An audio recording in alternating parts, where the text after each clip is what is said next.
Well guys, welcome back to Zach's Toyota shop. I'm just joking with you.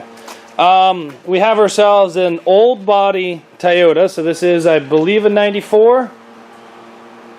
I think 92 to 95, 96, that's what this one is. I've already done quite a bit to it. You guys have seen me take out the back of it, all the windows and all that stuff, and get ready for the cage to go in it, but we never got that far because I realized I got parts of this car's cage in another car. So we've decided to start on the front of this car. So let me introduce you to this car. It's got some problems here. When you go to run it, it kind of wants to die until it gets warmed up. I'm not exactly sure what it is, but I kind of think it's spark related, or fuel related, or electrical related. So I technically don't have really that good of an idea what is going wrong with the car as of right now. But I do know that the radiator has a giant hole in it, so I know there's no radiator fluid into it. I actually bought this off a mother of, I think, 3 or something like that. It was about a year and a half ago I bought it. She told me that she did that to patch it, and she would just fill it up every day when she got to work, but it never actually overheated. I drove this car a little bit around the shop, and it would start smoking after about 20 minutes of running, just because of the steam coming out. So I do know it needs a new radiator. My plans for this car is to get rid of the AC, get rid of the radiator, get rid of the cruise control, put a new radiator into it, maybe a V6 one, because that's all I really have. Get rid of the cruise control, I already said that. I'm going to show you guys today how to hotwire your starter and hotwire your alternator for these cars. So that's pretty good. Old body, I'm going to start trying to hotwire these inside the car. New body, you have to do it underneath the hood, but I can show you guys what wire it is inside here to hotwire your Toyota alternators. Now what I mean by hotwire is it's just one wire that you hook to 12 volts either on a push button or a toggle switch. I usually do push button for the for the starter, and I usually do toggle switch for the alternator. So turn on toggle switch, your alternator turns on. Push a button, your starter turns on and starts your car. So let's get the radiator out of it, cruise control out of it, battery out of it, maybe the AC, maybe not the AC. We'll probably get the headlights out of it, the grill, the bumper, all that out of it, and then I'll show you guys how to do this.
Here we are underneath the hood of this car.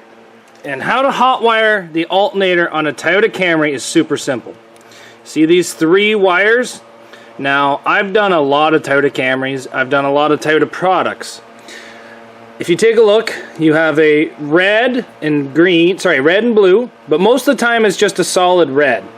You have a white, and you have a yellow. So here's what you do. Get rid of the white and the yellow and keep the red. Hook 12 volt power from a toggle switch to the battery. When you supply a 12 volt power feed to this red wire, this alternator will turn on. It's got a voltage regulator built into the alternator, so all you need is power to this, and then your main positive from the top of the alternator back to your battery, and then you also need the alternator to turn with the belt. So that is all you need to know about Toyota alternators. Now here's a Toyota starter. Here's your main power from the battery to the actual starter. And here's your signal wire. You see this red wire right here? It's like a red-black wire. I'll pull the sheathing back on it. With the sheathing removed, you can see the red and the black on that wire. If you supply 12-volt power with a toggle switch to that, you'll be able to start this car. Now, this is pretty much the same for every starter out there. They will have a signal wire. You supply 12-volt power to that signal wire, and these cars will start up. A lot of the factory Fords will either have it over here on the fender well, if you're doing one from the 90s. This here's got a solenoid on the starter. The Ford solenoids are up there on the inner fenders, sometimes on the firewall, sometimes over here, depending on year, make, model. But what this does is this allows you to start it in any gear. So let me show you here. Back underneath the hood, you see this little sensor right here. That right there tells the car and the computer what gear the transmission's in. As you can see, it shifts, and then there's a little arm that moves back and forth inside there. Now, I've had it inside the ring where a piece of debris comes up off the track and actually breaks this sensor and cracks it and comes wide open. And now all of a sudden you're not able to start the car because the computer does not know what gear it's in. If you had this bypassed and you had a push button, you don't need any of this wiring for the car to be able to run and drive. Yes, you're going to have a little bit of a hard time shifting through the gears, but your car will run. And again, all you have to do is cut this wire and bring a new wire from here to the interior of the car to a push button. So let's get this done, and I'll show you guys how to do it. So what we're going to do is we're going to come in here with a pair of wire cutters, and we're going to cut this back as far as we can go, just like that. So now that wire is cut.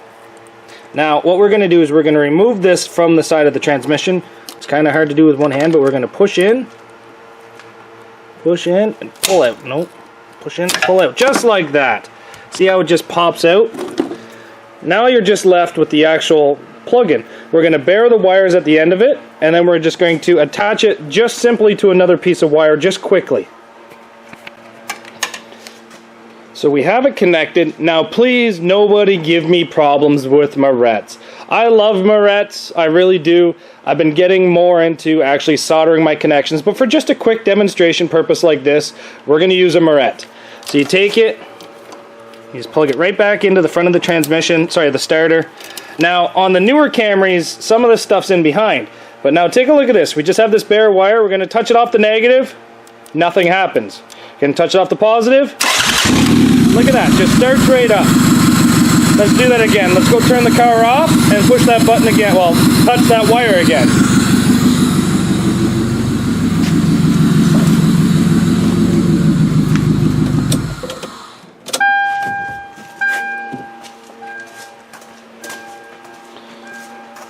So all you do, a lot of these old school guys that used to do this really don't like buttons. What they do is they just have this bare wire like this, and when they want their car to start, they just touch it off the positive on the battery. You ready? See how easy that is? That is how you hot wire a starter. I get asked that a lot. I mean a lot. But there you go. Well, now that I've showed you guys how to hot wire your alternator and I've showed you how to hot wire your starter, I guess it's time to bring them on the inside to a fuse panel, to a toggle switch box, to actually get them wired up. So let me show you guys how I'm going to do this. What I'm going to do, the alternator, it goes to the inside. I haven't really located the wire yet, but it's part of the main engine harness. So you're going to be able to tap into that on the inside of the car. Now the starter, we're actually going to run a very thick gauge wire from here around this way inside the car, so that we can start it. I guess let's get going on it. So now, let's pretend you're inside the demolition derby. You remember that white wire? Well, now it just randomly came green. We're going to start the car. Oh, hold on. Not a good connection. Okay, so the car is now running. Wham, wham, wham, wham, wham, wham, wham, wham, wham. You hear it running? Now, let's get her out of... okay, so the car is in neutral. Sorry, reverse, neutral, drive. You get turned off. You got hit, the car turned off. You go to restart, and remember how before you turn the key and nothing happens? Now take a look. We are in drive. touch this off the positive, car starts up. We're in reverse now. The car's shut off, you got hit real hard. Try starting it in reverse. Look at that, starts up in reverse. So that is why I bypass the starter. I do not have the toggle switch hooked up yet, but that is why I do it. Just for the main fact that you're able to start the car in any gear. So, thanks for watching, guys. I've got a lot of questions about this on how to hotwire a starter, and that's how I do it. I just quickly run this all the way from the starter right to the positive, and then I just have a push button up here on the dash. But it's super easy to do. I don't put in any fuses. I don't put in any relays. If you're going for longevity of a car, you should do that. But realistically, these cars last me on average 20 minutes. So I don't really worry. I'm not really worried about burning these starters out or even cooking my wiring. I'd rather my wiring burn than my starter not turn over because I blew a fuse or blew a relay. But that's how you do it, guys. Thanks for watching, and we'll see you back here tomorrow.